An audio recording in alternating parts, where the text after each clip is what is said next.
आपण फार महत्त्वाचा अध्याय पाहतो आहोत. आत्ता आपल्या मैत्रिणींनी 11व्या श्लोकापासून वाचायला सुरुवात केली. खरं तर विषय जो चाललेला आहे तो 11व्या काय संबंध अध्यायामध्ये सुरुवातीपासून चाललाय. आणि भगवंतांनी असं म्हटलं की जे योगीजन आहेत, जे विशेष मंडळी आहेत, या मंडळींना यतंतो योगिनश्चैनमपासून आपण आता वाचता वाचता लक्षात आलं की आपण पुन्हा थोडी जुनी आठवण पण द्यावी. तर हे योगीजन जे आहे ते आपल्या हृदयात असलेल्या आत्म्याला प्रयत्नाने जाणतात. तुम्ही आम्ही सामान्य मंडळी त्या आत्म्याला प्रयत्न करून सुद्धा असं जाणू शकत नाही. आणि तो प्रयत्न चाललाय भगवंताचा अर्जुनाच्या निमित्तानं तुम्हा आम्हाला पण त्या आत्म्याचा परिचय करून देण्याचा. आणि मग हा कसा कसा काय काय करतो तर म्हणे सूर्य जसा सगळ्याला तेज देतो, सूर्य स्वयंप्रकाशी आहे पण तरी चंद्राला तो तेज देतो, सगळ्या अग्नीला तो तेज देतो. तर ते जे मूळ आहे ते म्हणजे मी आहे असं त्यांनी आपली ओळख म्हणजे भगवंत स्वतःची ओळख करून देतोय. आणि तो म्हणतो की योगीजन फक्त मला ओळखू शकतात, सामान्य ओळखत नाही.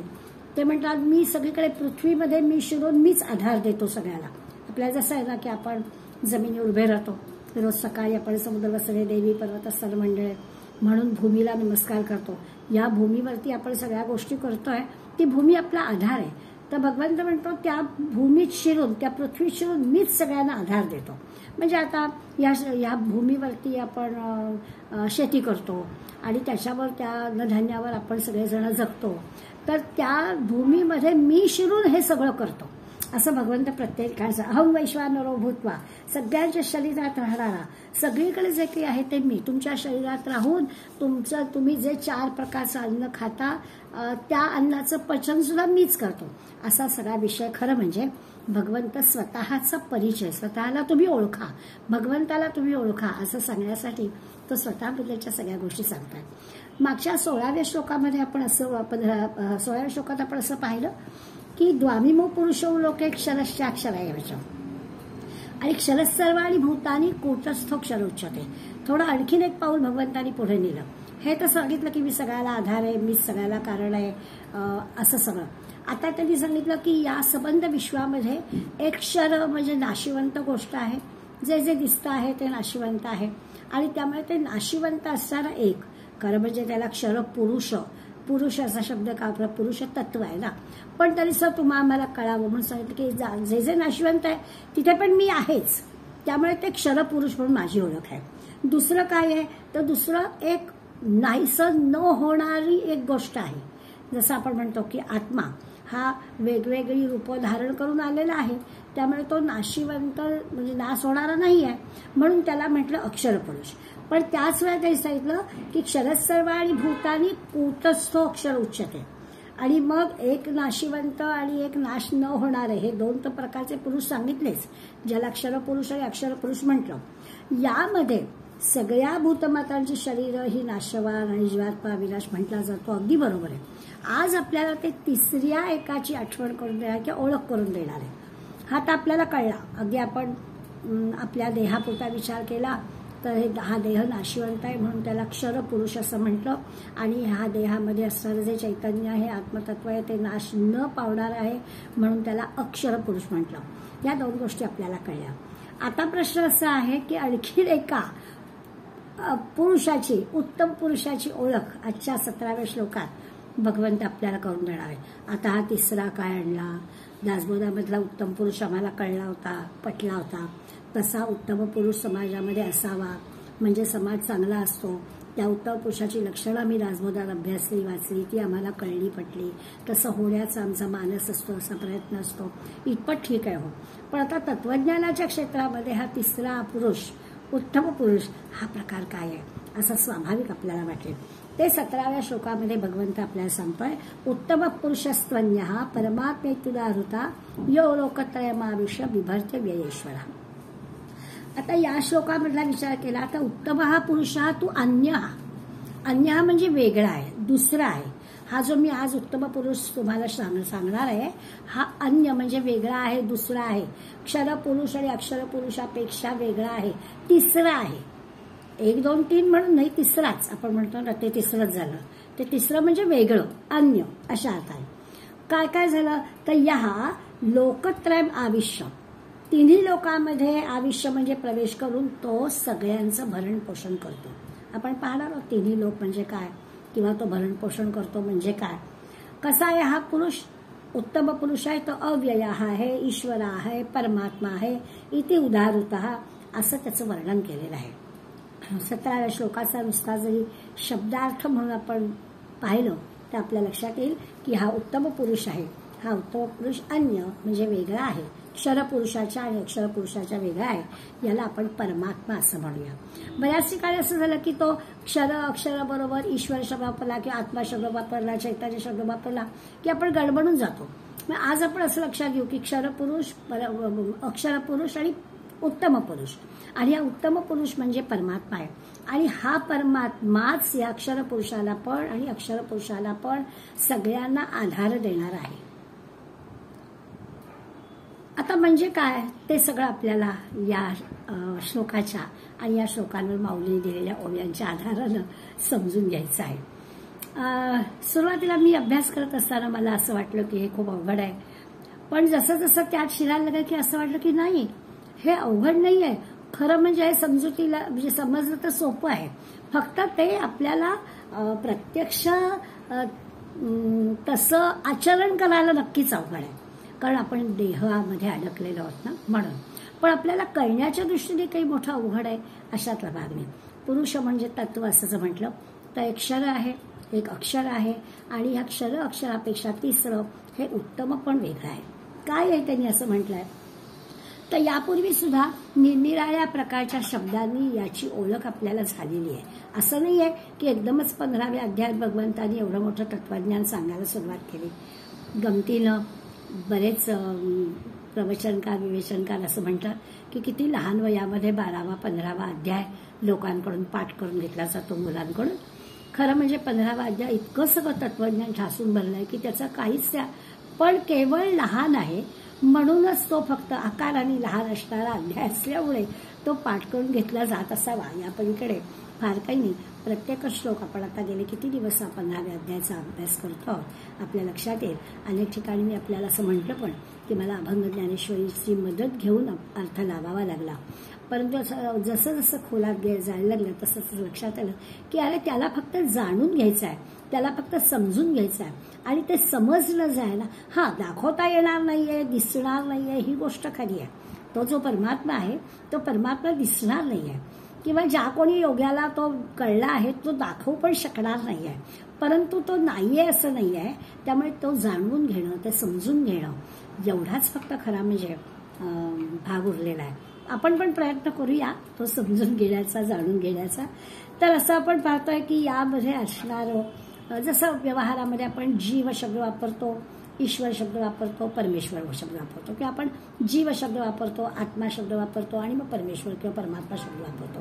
हे आपल्या लक्षात येईल. आता लक्षात काय घ्यायचं की त्या त्या शब्दाला केव्हा केव्हा कोणता कोणता अर्थ आपल्याला अभिप्रेत असतो. उदाहरणार्थ आपण जसं म्हटलं की माझ्या देहामध्ये असणारं जे हे चैतन्य आहे किंवा आत्मतत्व आहे, जे कधीही नाश न पावणार आहे, त्याला जेव्हा देहाची उपाधी लागते, थोडं लक्षात घ्यायचं बरं का, देहाच्या उपाधीमध्ये जेव्हा तो अडकतो त्यावेळेला देहाची जी सुखदुःख आहे, देहाचा जो आनंद आहे किंवा दुःख आहे, हे त्या चैतन्याला किंवा त्या आत्म्याला भोगावं लागतं.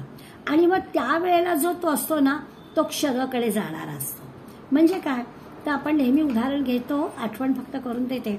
उन्हाळ्याचे दिवस आहेत, आपण अगदी तहानेनं व्याकुळ झालेलो आहोत आणि असं छान थंडगार पाणी आपल्याला मिळालं तर आपण काय म्हणू, आत्मा तृप्त झाला. आता आत्मा तृप्त होण्याचा खरा काहीच संबंध नाही. आत्म्याला काही तृप्त होता येत नाही, आत्म्याला तहान लागत नाही, आत्मा तहानेने व्याकुळ होत नाही, आत्म्याला भूक लागत नाही, काहीच नाही. मग आपण असं का म्हणतो, कारण तो आत्मा देहाच्या उपाधीकडे जोडला जातो. त्यामुळे देहाचं जे सुखदुःख, देहाचा जो आनंद तो त्या आत्म्याला लागतो. म्हणजे तो अक्षर असून सुद्धा तो काही परमात्मा नाही, कारण तो जेव्हा त्या देहाच्या उपाधीमध्ये अडकतो, असं लक्षात घ्यायचं.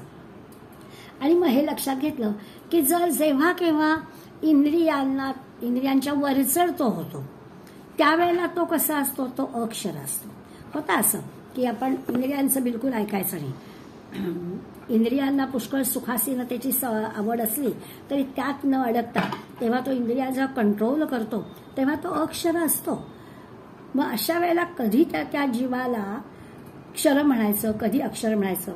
त्या आत्म्याला, चैतन्याला असं क्षरत्व, नाशिवंत पण केव्हा येतं, तर ते केवळ देहाच्या उपाधीमुळे ते येतं तेव्हा. ह्या आता 17वा श्लोक जो आपण आज अभ्यासतोय त्याच्यामध्ये आपल्याला लक्षात येईल की भगवंत आपल्याला असं सांगतात की उपाधी रहित, या देहाच्या किंवा कुठं उपाधीत अडकायचं नाही, अगदी स्वतंत्र निरपेक्ष असा तो उत्तम पुरुष आहे.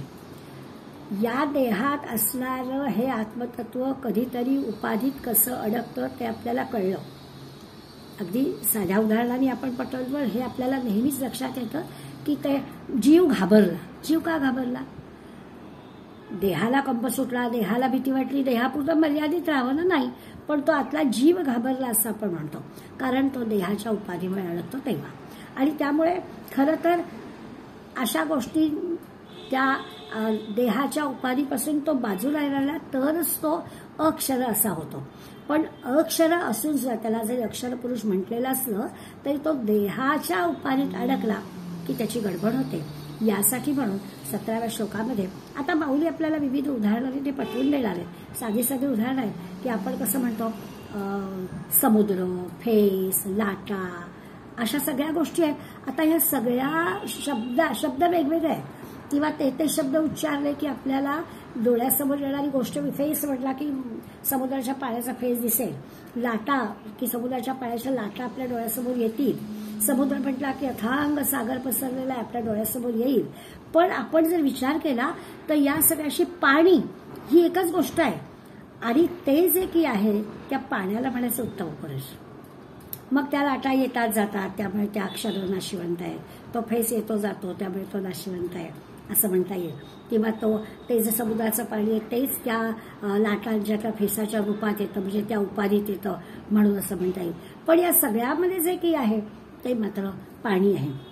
म्हणजे वेगवेगळ्या नावाने, जसं नेहमी उदाहरण दिलं जातं की एकाच माणसाला वेगवेगळी नाती असतात, वेगवेगळ्या नातेसंबंधांनी त्याला नावाने उच्चारलं जातं. कोणी काका म्हणतो, कोणी मामा म्हणतो, कोणाचा तो पती असतो, कोणाचा पिता असतो, कोणाचा पुत्र असतो वगैरे वगैरे, पण व्यक्ती एकच असते. अशा पद्धतीने आपण यापूर्वी हा विचार केलाय. आज आपल्याला थोडं आणखीन खोलात जाऊन क्षर, अक्षर आणि उत्तम अशा 3 शब्दांचा अर्थ घ्यायचा आहे. आणि जो उत्तम आहे, परमात्मा आहे, तो दाखवता येत नाही आहे, तो नाही असं म्हणता येत नाही आहे. आणि तो परमात्मा या क्षर आणि अक्षर या दोघांचंही शब्द वापरलाय भरण पोषण करतो, तो सगळं करतो. 13व्या अध्यायामध्ये उपद्रष्टानुमंताच्या भरता भोक्ता महेश्वरा परमात्मेति चाप्युक्तो देहेस्मिन पुरुषः परा, हा जो श्लोक आलाय त्याच्यात एकदा उत्तम पुरुष हा शब्द आलेला आहे. आता दोन्ही ठिकाणी त्याला परमात्मा असं म्हटलंय, परमात्मेति चाप्युक्तो, आणि आता आपल्या श्लोकात म्हटलंय परमात्मेत्युदारता. परमात्मा शब्द दोन्हीकडे आलेला आहे, तो ह्याच्यासाठी वापरलाय. कुठे कुठे ह्यापूर्वी विषय झालेला आहे त्याची फक्त आठवण जरा करून देते की आपल्याला ना हे सगळं थोडंसं सोपं वाटायला लागेल, नाहीतर आपल्याला बापरे हे फार कठीणच आहे सगळं अशी आपली भूमिका होईल. त्याच्याऐवजी आपण यापूर्वी हे शब्द वापरलेले आहेत. जसं 13व्या अध्यायामध्ये आपण प्रकृती आणि पुरुष असं म्हटलं तेव्हा पण परमात्मा म्हटला होता की प्रकृती जी आहे म्हणजे दृश्य जग आहे, या दृश्य जगाला चालवणारा जो आहे तो पुरुष आहे आणि या सगळ्याला चालवणारा तो परमात्मा आहे. किंवा आता 15व्या अध्यायामध्ये आपण क्षर, अक्षर आणि उत्तम म्हणतोय.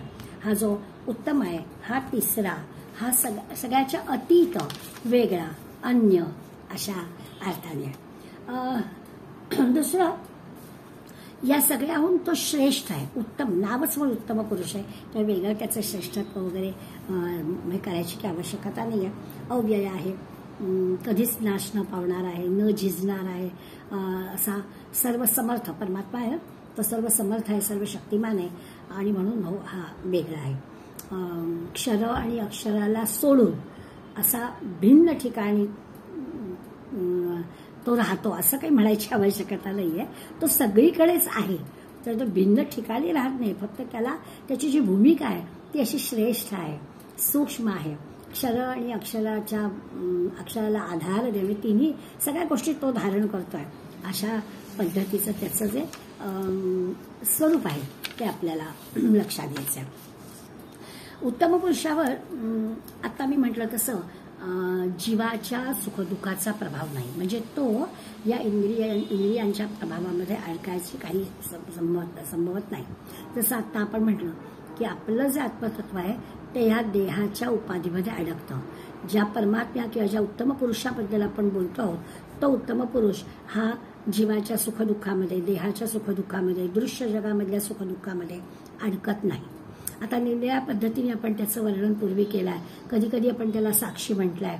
आणि साक्षी म्हणजे त्याचे जे लक्षण आहे, त्याचे जे गुण आहेत ते गुण आपण यापूर्वी पाहिलेत. आज पुन्हा आपण काही काही निमित्ताने ते पाहणार आहोत. तर असं हे उत्तम पुरुष या दोन्हांना, क्षराला आणि ईश्वराला म्हणूया, किंवा या आत्म्याला निर्माण करत असलेल्या किंवा जगाची निर्मिती पण तोच करत असल्यामुळे त्या जगाचं पालन पोषण आणि विनाश सुद्धा हे सगळं करण्याची जी जबाबदारी आहे त्या जबाबदारीचा विचार म्हणजे ते करतोय सगळं. तो प्रत्यक्ष करत नाही आहे, परंतु त्याच्याशिवाय हे काही सगळं होत नाही आहे. आणखी एका पद्धती आपण समजून घेऊया. आता आपल्याला शब्द कळले, क्षर म्हणजे नाशिवंत. आणि आता माऊलींच्या ओव्यांच्या वेळेला ते परत येणार आहे, पण थोडं आधी सांगून ठेवते. लक्षात असं घ्यायचं की तो हा जो जीव म्हणतायत ना ते अज्ञानाचं क्षेत्र आहे. म्हणजे तिथे दृश्य जगामध्ये सगळं अज्ञानच भरलं. ते खोटंच आहे ना सगळं, त्यामुळे अज्ञान आहे. शरीराचा गुलाम ते बनतं किंवा प्रवाहपतीत होतो. तो जो आत्मतत्व आहे ते असं ह्या देहाच्या ह्याच्यात अडकतं, तेव्हा त्याची काय काय गडबड होते तर ते प्रवाहपतीत होतं. इंद्रिय काय म्हणतील ते ऐकायला जातं, इंद्रियांची सुखदुःख त्याला लागतात. आणि मग त्याच्यामुळे त्याचं जे काही आपण म्हणूया त्याचं जे सूक्ष्म रूप असायला हवं खरं म्हणजे, पण तसं राहत नाही. एका अर्थाने माऊलींनी त्यांना अज्ञान असा शब्द वापरलाय. आता कुठलंही अज्ञान दूर व्हायचं असेल तर त्याला एकच मार्ग आहे की त्याचं ज्ञान होणं. ज्ञान होणं याचाच अर्थ अज्ञान दूर होणं. मग आता याचा अर्थ काय, तर चैतन्याचं जर ज्ञान झालं तर मग अज्ञान दूर होईल. म्हणजे त्याचे उपाधीत अडकणं आहे, त्याला जे सुख दुःख वाटतंय असं जे आपल्याला वाटतंय तसं काही होणार नाही. त्याला काय वाटायचंय, आत्मा तृप्त झाला असं कशाला, छान जेवण झालं आत्मा तृप्त होतो, आत्मा कशाला तृप्त होणार आहे असं आपल्या लक्षात येईल. पण जेव्हा चैतन्याचं ज्ञान होईल, आत्मतत्वाचं ज्ञान होईल, तेव्हा हे जे अज्ञान आहे ते दूर होईल. माऊली आपल्याला अजून एक पाऊल पुढे टाकायचं आहे. ते म्हणतात की एवढं अज्ञान दूर होऊन सुद्धा पुरणार नाही. मग काय होईल की ते जेव्हा ज्ञान होईल म्हणजे आत्मज्ञान होईल किंवा चैतन्याचं ज्ञान होईल, याचा अर्थ दृश्य जगाबद्दल असणारं हे जे काही सत्य वाटणारी गोष्ट आहे ते अज्ञान आहे, ते अज्ञान जाईल. पण तरी देखील मला ज्ञान झालं ही गोष्ट राहील. आणि मला ज्ञान झालं म्हणजे द्वैत आलं, आणि द्वैत आलं म्हणजे अज्ञान आलं. त्यामुळे इथे पण थांबून चालणार नाही. म्हणून तो तिसरा जो आहे उत्तम पुरुष आहे, परमात्मा आहे, त्या तिसऱ्याचा विचार माऊली आपल्याला करायला सांगतात. तो पूर्ण पुरुष आहे. त्याच्याशी तिथे काही शिल्लक राहत नाही. ह्याला उपाधी वगैरे आहे ना, देहात राहिल्यामुळे, या दृश्य जगात वावरत असल्यामुळे याला उपाधी आहे. परमात्म्याला कसली उपाधी नाही.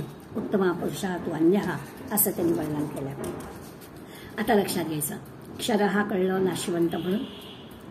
नेहमी आपण पाहतो की जे काही कार्य असतं ना ते व्यक्त असतं, कार्य दिसतं, आणि कारण जे आहे ना ते दिसत नाही. नेहमी उदाहरण असतं, बी असते झाडाची, ती दिसत नाही, वृक्ष आपल्याला दिसतो. तसं कारण जे आहे ते कारण दिसत नाही, कार्य आपल्याला दिसतं. आणि ते जे कार्य आहे ते व्यक्त आहे. जी गोष्ट व्यक्त आहे ती नाशिवंत आहे. देह व्यक्त आहे, नाशिवंत आहे, ते क्षर आहे. आणि जे दिसत नाही आहे ते अक्षर आहे, ते कारण आहे. बीज जे आहे ते कारण आहे, ते दिसत नाही आहे. बीज स्वरूप असं म्हणजे अव्यक्त आहे ना, दिसत नाही आहे, त्यामुळे ते अक्षर आहे. आता जीव आणि त्याचं कार्य आपल्याला वेगवेगळे शब्द वापरले, पुरुषोत्तम शब्द आता आपण पुरुषोत्तमामध्ये काय काय आहे किंवा हे जो आता आपण तिसरा उत्तम पुरुष पाहतो त्याच्यात काय आहे तर हा अक्षर आणि अक्षरापासून वेगळा आहे. म्हणजे व्यक्त आणि अव्यक्त ही जी दोन गोष्टी आपण पाहिल्या त्याच्यापासून हा वेगळा आहे. किंवा आणखी एका वेगळ्या शब्दाने बोलायचं झालं तर आपण यापूर्वी पण पाहिलंय की माया आणि मायेचं जे कार्य आहे कळते आपल्याला माया कसं आपण मायेत अडकतो तसं माया आणि मायेचं कार्य याहून हा उत्तम पुरुष वेगळा आहे. किंवा आता पाहिलं तसं कार्य आणि कारण व्यक्त आणि अव्यक्त या दोन गोष्टींपासून हा वेगळा आहे. इतकंच कशाला आणखीन थोडं सूक्ष्मात गेलं आपण तर कर्म आणि कर्माचं फळ कर्म करतोय तर दृश्य आहे कर्माचं फळ आत्ता दिसत नाहीये पण कर्माचं फळ मिळणार आहे तर ह्या दोन्ही गोष्टीपेक्षा हा तिसरा जो आहे हा वेगळा आहे. इतकंच कशाला धर्म आणि अधर्म याच्यापेक्षा वेगळा वेगवेगळ्या शब्दांनी माऊली आपल्याला ह्या सगळ्या गोष्टींमधला उत्तम पुरुष काय आहे तो सांगणार आहे. या सगळ्याला उपनिषदांचा किंवा अन्य सगळ्या ग्रंथांचा आधार कसा मिळालाय त्याची पण एक दोन उदाहरणं आपण घेऊया आणि मग ओव्यांकडे वळूया. नचिकेताचा आणि यमाचा जो संवाद आहे त्याच्यामध्ये कठोपनिषदामध्ये मंत्र आहे. मंत्र आहे अन्यत्र धर्मात अन्यत्र अधर्मात अन्यत्र अस्मात् कृताकृतात अन्यत्र भूताच्च भवाच्च यत् तत् पश्यति तद्वदा.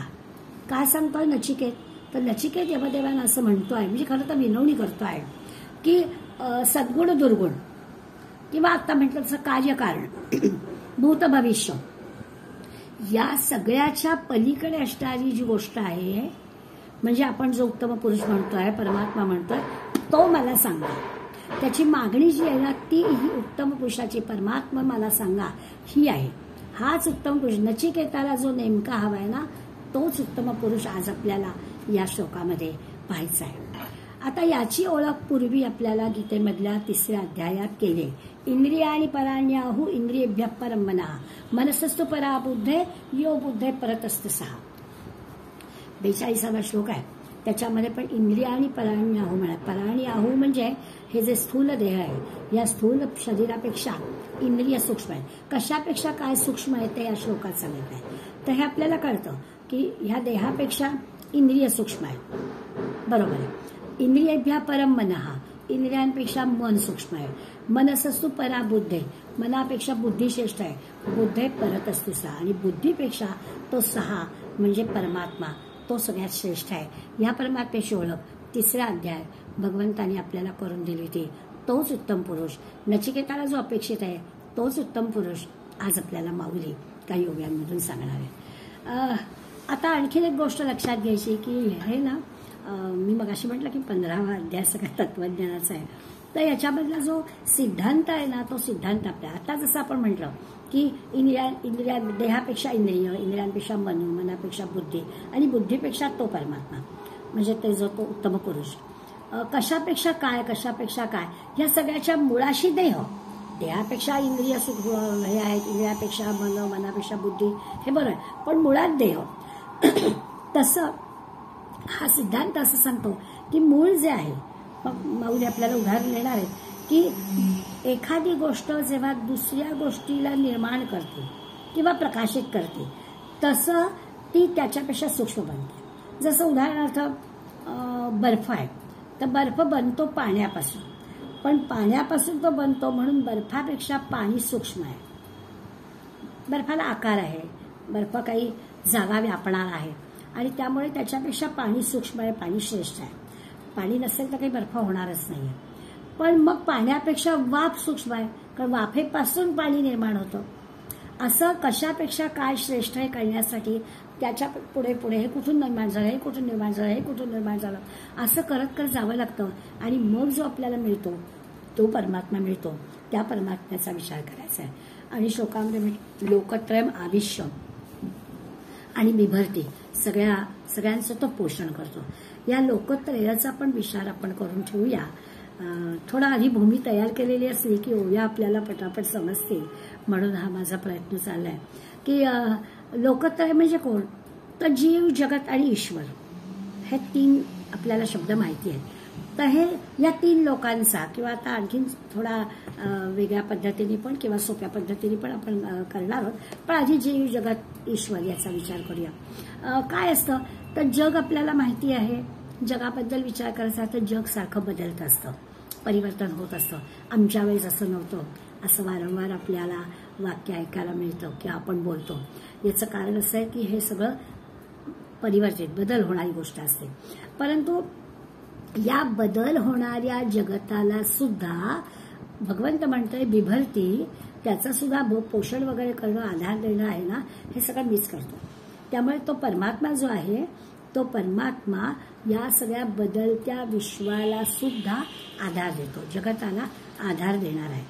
आता जगताला आधार देणारा हा परमात्मा स्थिर आहे.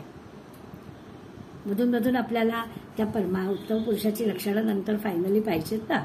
त्यामुळे मग त्याच्याजवळ काय काय क्वालिटीज आहेत या आपण विचारात घ्याव्या लागतात. तर जे बदलतं जग आहे, त्या बदलत्या जगाला आधार तो देतो आहे, पण आधार स्थिर लागतो. गोष्ट खरी आहे. एखादी गोष्ट ठेवायची आहे तर ती गोष्ट ठेवताना जिथे आपण ठेवतोय तो आधार डळमळीत असून नाही चालणार, तो स्थिरच असला पाहिजे.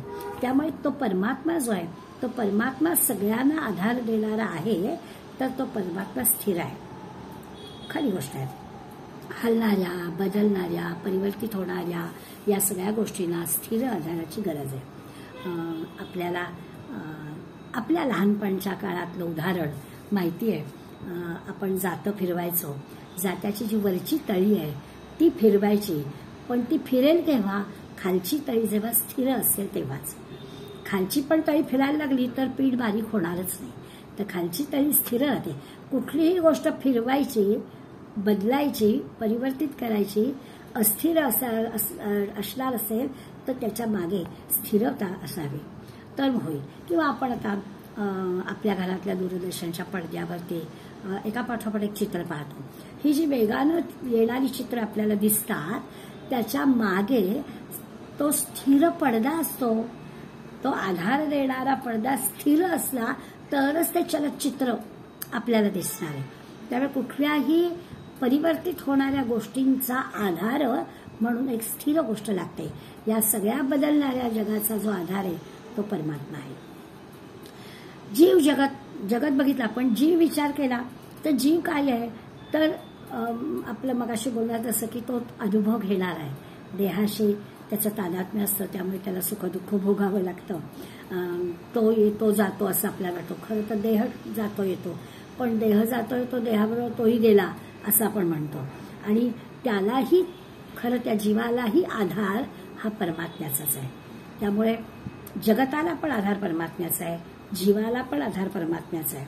आणि जीव जगताला आधार देणारी किंवा आपण काय दृश्य जग, माया, प्रकृती हे सगळे शब्द वापरतो. सामान्य भाषेमध्ये आपण म्हणतो की हे सगळं ईश्वरानेच निर्माण केलंय, त्यामुळे त्यातही तो ईश्वर आहेच. त्या जीव जगत ईश्वर हे सगळंच्या सगळं त्या तिसऱ्या उत्तम पुरुषाचा जो आपण आज विचार करणार आहोत त्या परमात्म्याचाच सगळा प्रकार आहे. परमात्माच सगळ्या या तिन्ही गोष्टीला आधारभूत आहे. यापूर्वी सुद्धा 14व्या श्लोकामध्ये भगवंतांनी आपल्याला सांगितलंय की मम योनिर महद ब्रह्म, की जे हे जे आहे ब्रह्मरूप महत्त्व किंवा मूळ प्रकृती ही सगळ्या भूतमातांचं काय येतं जन्मस्थान आहे. भगवंताकडे माझंच आहे सगळं, हे मीच सगळं निर्माण करतोय. आणि त्यामुळे जीव जगत ईश्वर या तिन्ही गोष्टींचा केला की लोकत्रय म्हटलंय ना, तर लोकत्रय याचा अर्थ काय, तर या तिन्ही लोकांचा आधार, तिन्ही लोकांचं भरण पोषण करणं हा जो कोणी करतो तो उत्तम पुरुष आहे, तो परमात्मा आहे. त्या परमात्म्याचा विचार आज आपण करणार आहोत. आणखीन एका पद्धतीने आपण विचार करूया. जीव जगत ईश्वर यामधला जो जीव आहे ना, जीवाचा जीव आपल्याला पटकन कळतो. या जीवाच्या पण 3 अवस्था असतात. एक जागृतावस्था असते, ती चटकन आपल्याला कळते.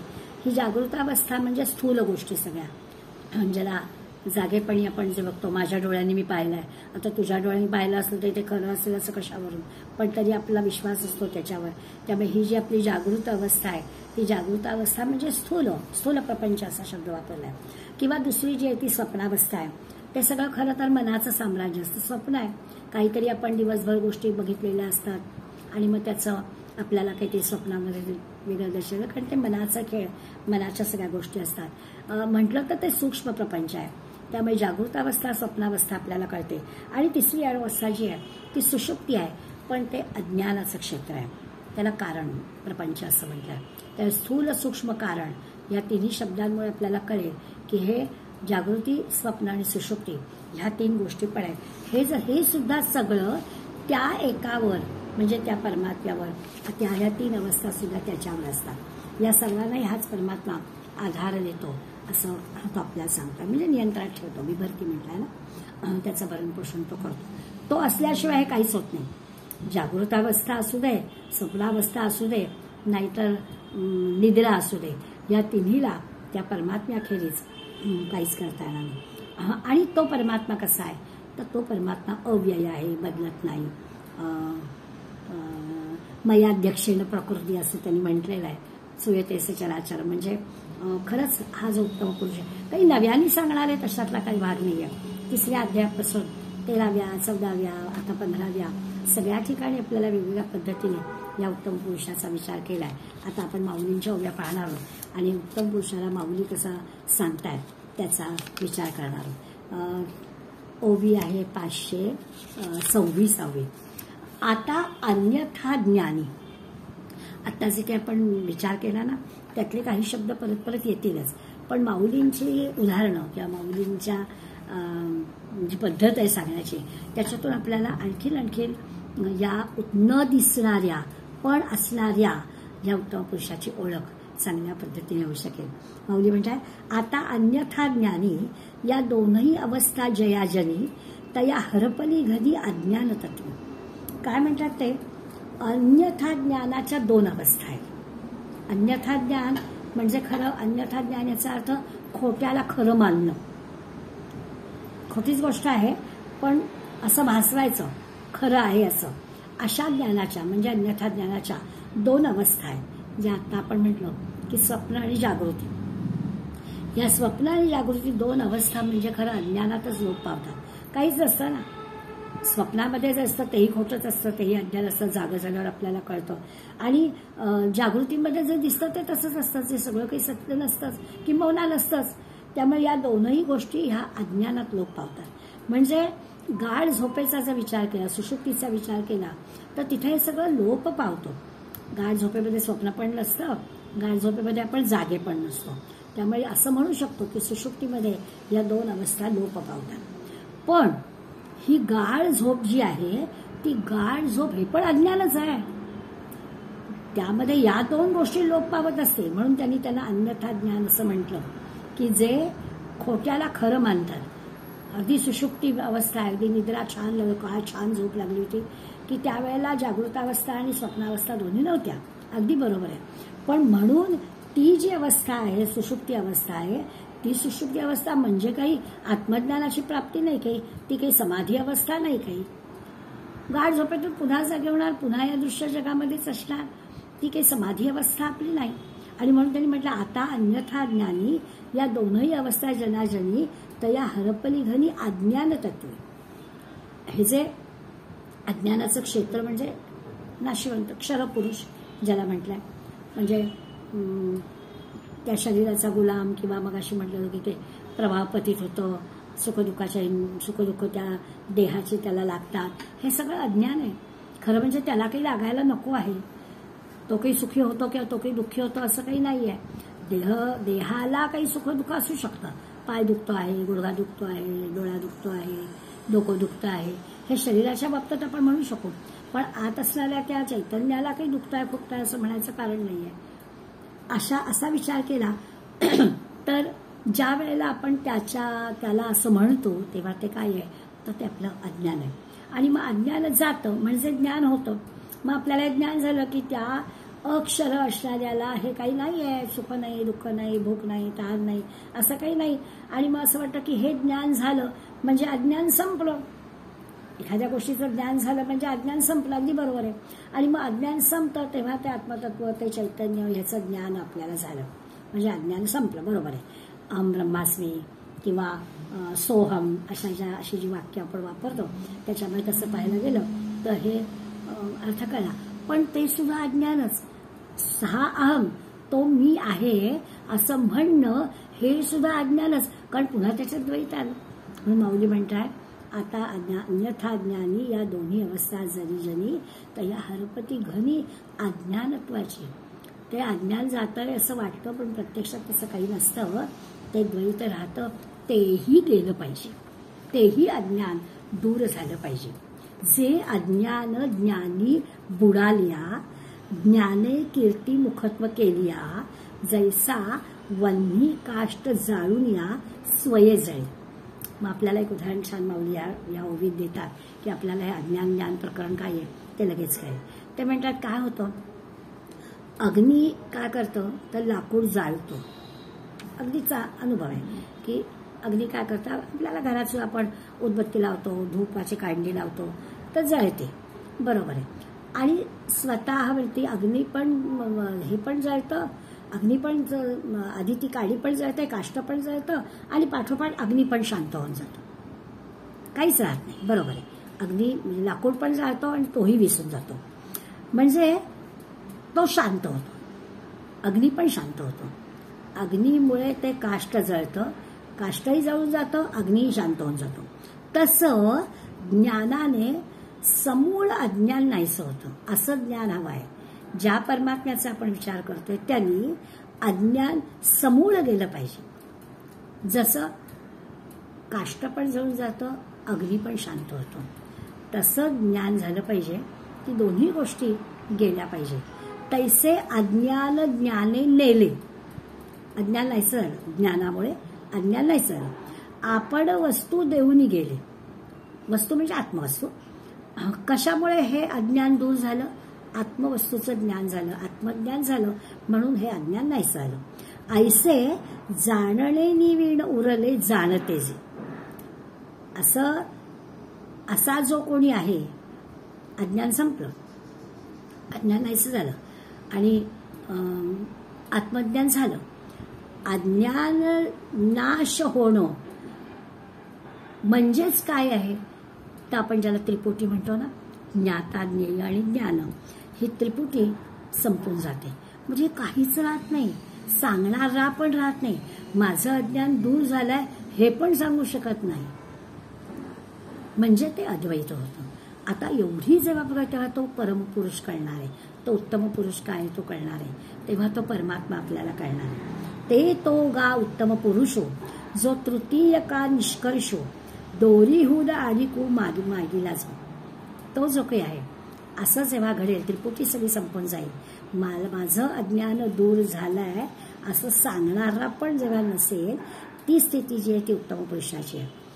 मग तो जे आपल्याला क्षर आणि अक्षर वेगळा आणि उत्तम पुरुष शुद्ध असा परमात्मा तिसरा वेगळा हे आपल्याला कळेल. सुषुप्ती आणि स्वप्नापासून बहुते अर्जुना जागणे जैसे आना बोधाचे जी. आणि मग आजच त्यांनी परत आठवण करून दिली की सुषुप्ती आणि स्वप्न यापेक्षा जागृतीतला बोध असतो ना तो फार वेगळा असतो. खरं आहे, सुषुप्तीतला किंवा स्वप्नातला हा जो काही त्याच्यातलं जे जाणणं असतं ते आपल्याला जागेपणी कळलं पाहिजे ना, त्यामुळे जागेपणचं हे वेगळं असतं. आणि ते जेव्हा जागेपणचं वेगळेपण सांगणारा आपण नसतोच कोणी, आणि ज्ञानाची त्रिपुटी संपते त्यावेळेला जे असतं तो परमपुरुष, तो उत्तम पुरुष आहे. का रश्मी हन मृगजळा, छान उदाहरण दिलंय पूर्ण. पासुनी अर्कमंडळा अफाटूनेली वेगळा उत्तम उगा. आता ते म्हणतात 3 गोष्टी सांगितल्या. एक म्हणजे आकाशातला सूर्य, त्या सूर्याची किरणं आणि सूर्याच्या किरणांमुळे दिसणारं मृगजळ, 3 गोष्टी आपल्याला कळतात.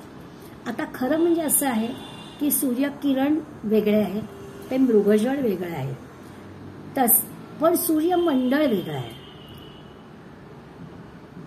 ते जे सूर्यमंडळ आहे तसा हा उत्तम पुरुष आहे, या दोघांपासून वेगळा.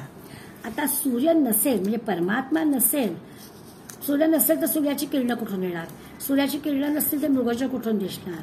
त्यामुळे तो सूर्य असल्यामुळेच किरणं आणि मृगजळ असणार आहे ही गोष्ट खरी आहे, पण सूर्यामुळे काही मृगजळ दिसत नाही, किरणांमुळे मृगजळ दिसत आहे.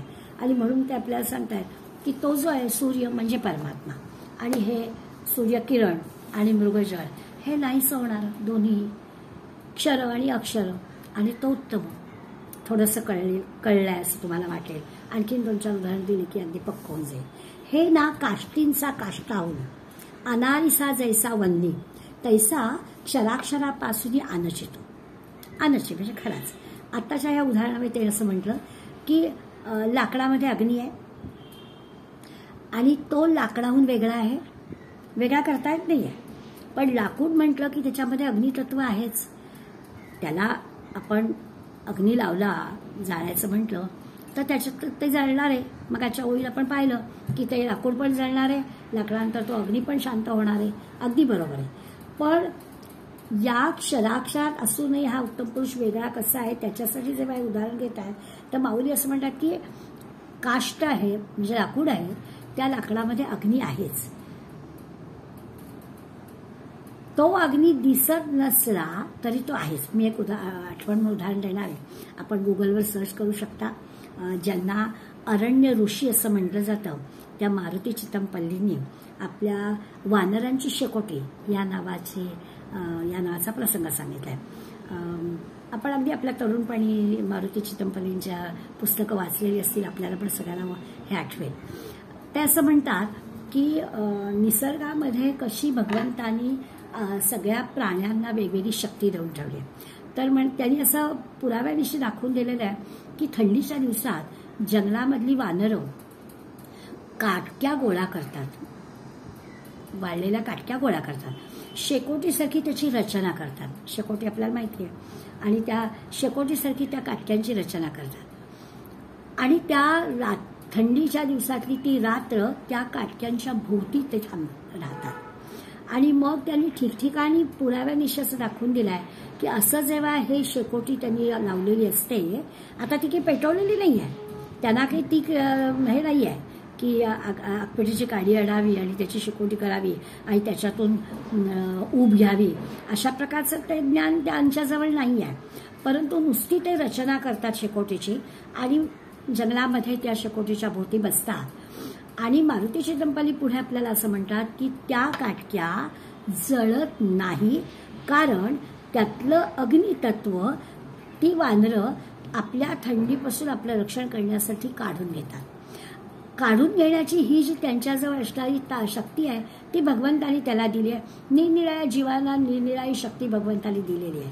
कोकिळ उत्तम गातो आहे, मोर उत्तम नाचतो आहे, चित्ता जोरात पळतो आहे, तसं त्या मारुतीला त्या वानरांना ही शक्ती दिलेली आहे की त्या काष्टामधली उष्णता ते काढून घेऊ शकतात. हे आपण समजू शकतो. परमात्मा किंवा उत्तम पुरुष कुठला, तर त्या काष्टामध्ये न दिसणारा अग्नी. ही जी ओवी आहे या ओवीचं जर आपण चिंतन केलं तर आपल्या हे ना काष्टींच्या काष्टाहुनी अनारिसा जैसा वन्नी, त्या लाकडापासून तो वेगळा आहे. अग्नी जो आहे तो लाकडात आहे पण लाकडापासून वेगळा आहे. तसा क्षराक्षरात असूनही हा उत्तम पुरुष त्याहून वेगळा आहे. मला वाटतं या उदाहरणामुळे आपल्याला ही ओवी नक्की पटेल आणि आवडेल. पै ग्रासोनी आपुली मर्यादा, एक करीन नदी नदा, उठी कल्पांती उदावादा एकार्णवाया. आता पुढल्या ओवीमध्ये वेगळं उदाहरण माऊली म्हणतात की आपण कल्पांताचा विचार करतो. कल्पांत काही काय होईल तर सगळं जलमय होऊन जाईल. कल्पांत होईल तेव्हा काय होईल तर सगळं जलमय. पै ग्रासोनी आपली मर्यादा, एक करीन नदी नदा, सगळ्या लहान मोठ्या नद्या कल्पांती उदावादा एकार्णवाद, सगळा समुद्र होऊन जाईल, सगळं जलमय होऊन जाईल. उदावादा म्हणजे जलमय होणं, सगळीकडे पाणीच पाणी होऊन जाईल. आता हे जेव्हा होईल म्हणजे सगळं जेव्हा एक होऊन जाईल, जलमय होऊन जाईल, तैसे म्हणजे ह्या काय म्हणायचं कल्पांताचा काळ जो आहे त्याच्यावरून आपल्या लक्षात येईल की तैसे स्वप्न ना सुशुक्ती, पुढल्या उमेळा जागराची गोठी आधी, जैसे गिळली दिगोराती प्रलय तेजे. प्रलयाचा पण विचार केलाय, कल्पांताचा पण विचार केलाय. तर काय घडतं तर सगळं जलमय, कल्पांत काळी सगळं जलमय होऊन जातं. किंवा प्रलय काळी जे आहे तर प्रलय काळी काय होतं, दिवस आणि रात्र असं काही राहत नाही, प्रलय होऊन जातं. किंवा जागृतीचं सुशुक्तीचं काय होतं तर त्या वार्ताच उरत नाही. असं सगळं घडतं त्या सगळ्यांचं असं एकत्रित प्रगटीकरण ज्याला म्हणतो ना, त्याला म्हणायचं परमात्मा. वेगळा दिसत नाहीये, दाखवता येत नाहीये, पण हे सगळ्याचं प्रगटीकरण तोच करतोय.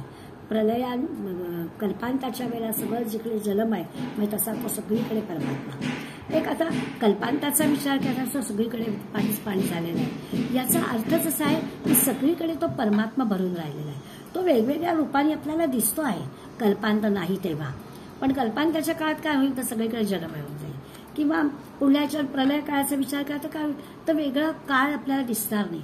प्रलय होऊन गेलेला असेल तर सकाळ काय, दुपार काय, संध्याकाळ असं काहीच होणार नाही. तसं ह्या परमात्म्याचं असेल. किंवा जागृती, स्वप्न, सुषुप्ती या 3 वेगवेगळ्या गोष्टी आपल्याला कळत आहेत, तशा काही तिने कळणार नाही.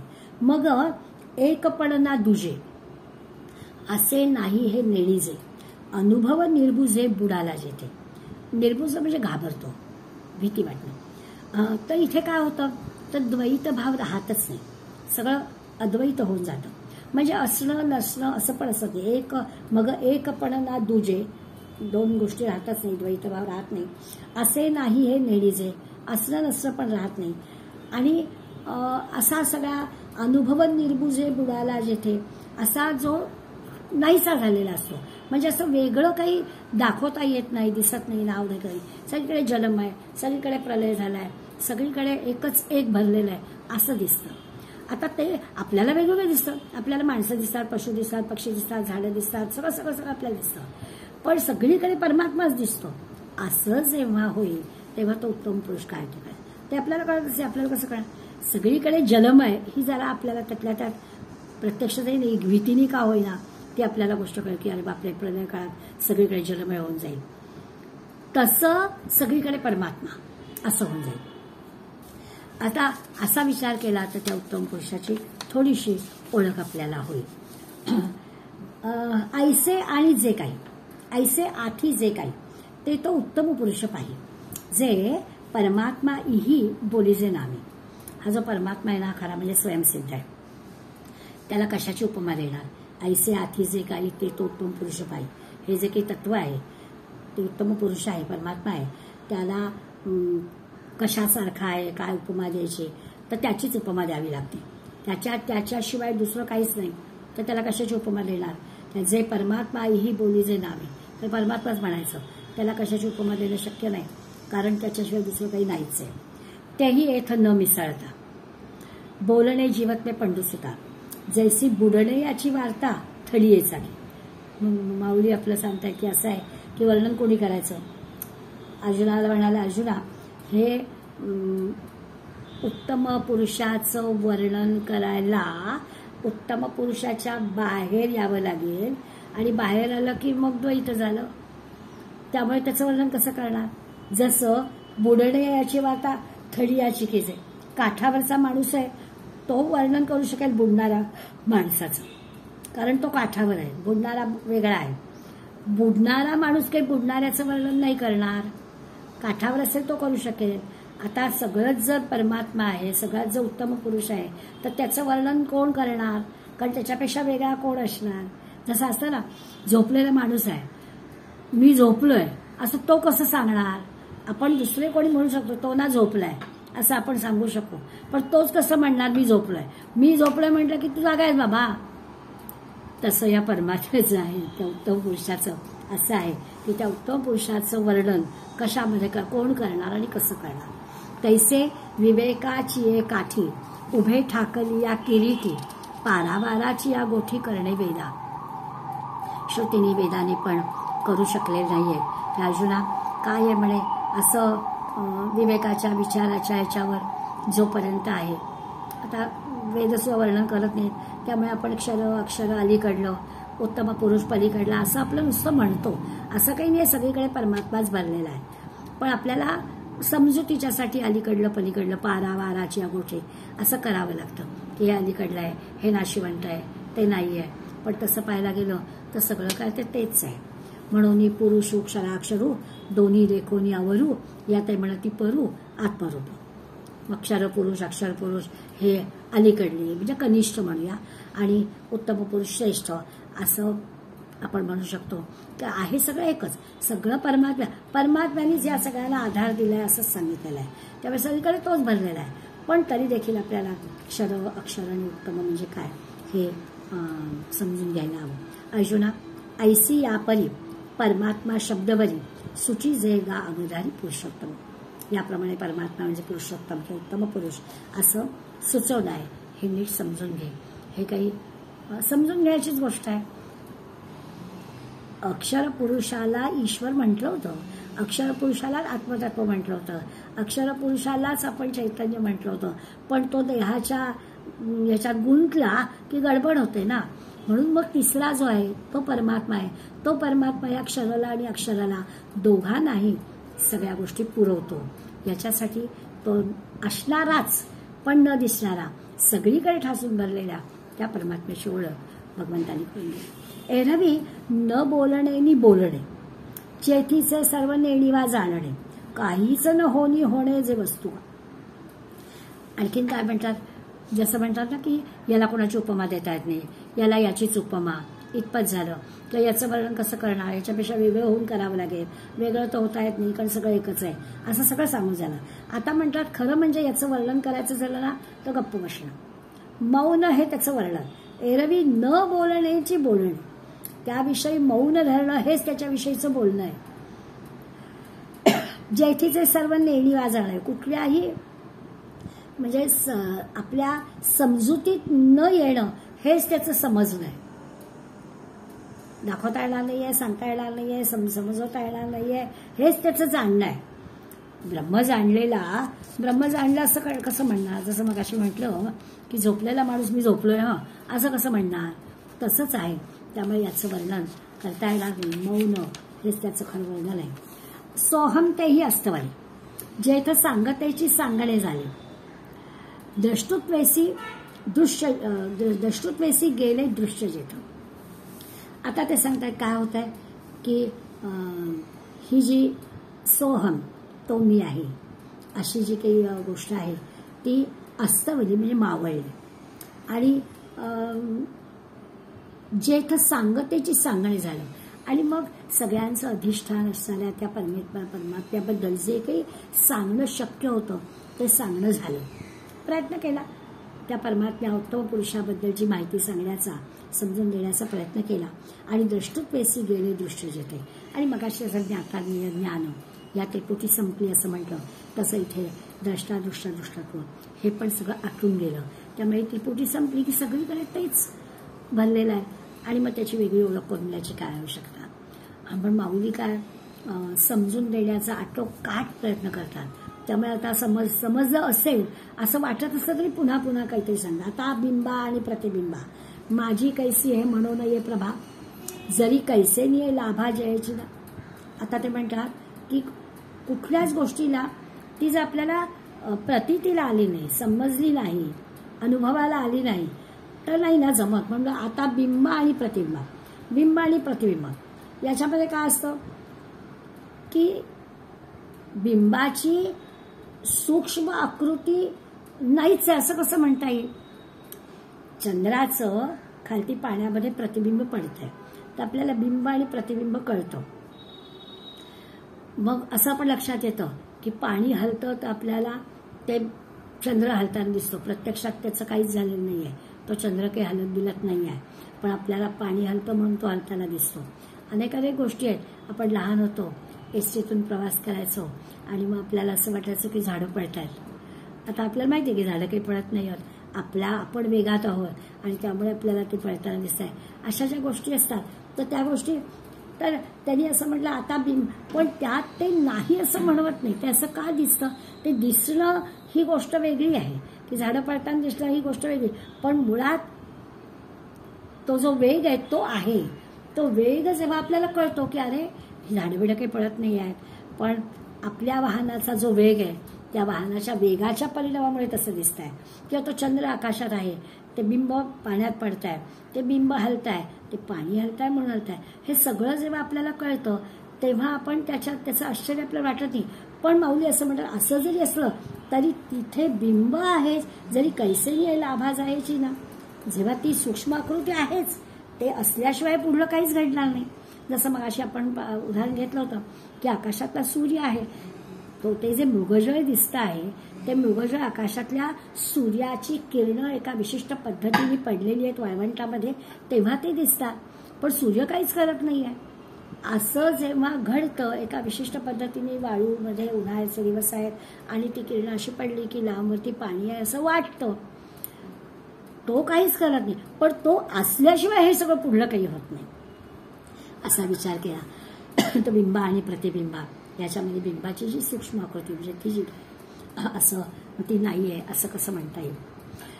आणखीन उदाहरण, का घ्राणा फुला दोन्ही, छान उदाहरण दिलंय, गंमतशीर वाटेल आपल्याला.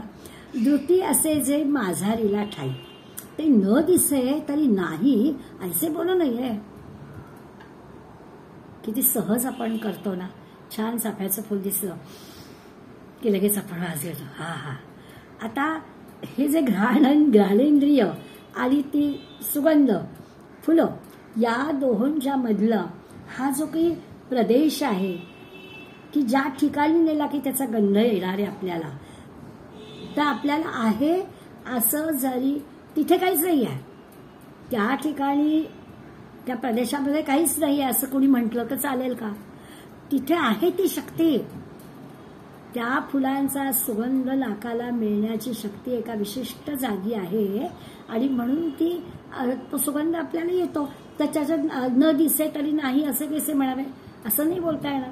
जसं मगाशी आपण मारुती चितमपल्लीचं उदाहरण घेतलं की ते जेव्हा काष्ट अगदी प्रयोगशाळेमध्ये अनेक ठिकाणी नेऊन त्यांनी अनेक पद्धतीने प्रयोग केले आणि ती जळत नाही, याचा अर्थ त्यातलं जे अग्नितत्व आहे ते वानरांनी काढून घेतलं आणि त्या अग्नितत्वावर त्यांची थंडीतली रात्र ते घालवू शकले.